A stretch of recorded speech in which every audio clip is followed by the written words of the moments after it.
Alright, hands on deck. Let's bake the ultimate beginner-friendly pumpkin spice bundt cake with a maple glaze.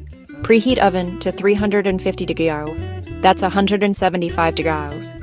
Grab a 10-12 cup bundt pan. Coat it really well with baking spray that has flour, or butter every nook and cranny and dust with flour. No bare spots. This is key. In a big bowl, whisk your dry crew. 2 cups all-purpose flour, 1 cup granulated sugar, 1 cup packed brown sugar, 2 teaspoons baking powder, 1 teaspoon baking soda, 1 teaspoon fine salt, 2 teaspoons pumpkin pie spice, 1 teaspoon ground cinnamon, optional but recommended.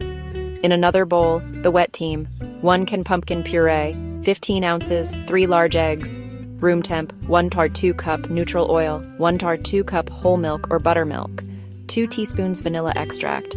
Whisk the wet until smooth. Now pour wet into dry. Gently fold with a spatula until just combined. No dry streaks. If you can count to 25 stirs and stop, you're golden. Optional swirl for extra cozy. 1 2 cup mini chocolate chips. Optional swirl, chopped toasted pecans. Pour the batter into the prepared bundt pan. Tap the pan on the counter a few times to pop air bubbles and settle the batter. Bake at 350 degrees for 45 to 55 minutes, until a skewer comes out mostly clean with a few moist crumbs, or the top springs back. If you've got a thermometer, center should read around 205 degrees. Let it cool in the pan for 10 minutes. Set a rack on top, flip, and lift the pan straight up. If it resists, give the pan a few taps and a gentle twist. Then let the cake cool completely. Fully cool cake, glossy glaze. While it cools, make the maple glaze, 114 to 112 cups powdered sugar, 3 tablespoons pure maple syrup, 1 to 2 tablespoons milk or cream, 1 teaspoon vanilla, pinch of salt. Start with 114 cup sugar and 1 tablespoon milk, whisk, then adjust. You want a thick ribbon that slowly disappears back into itself in 5 to 7 seconds. Too thick? A few drops more milk. Too thin? More sugar. Set the cooled bundt on a rack over a sheet pan. Spoon the glaze over the high ridges and let it cascade down naturally. Don't rush it.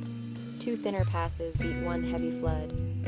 Finish with a sprinkle of chopped toasted pecans, or a light dust of cinnamon if you like. Quick tips that make this a guaranteed win. Grease thoroughly.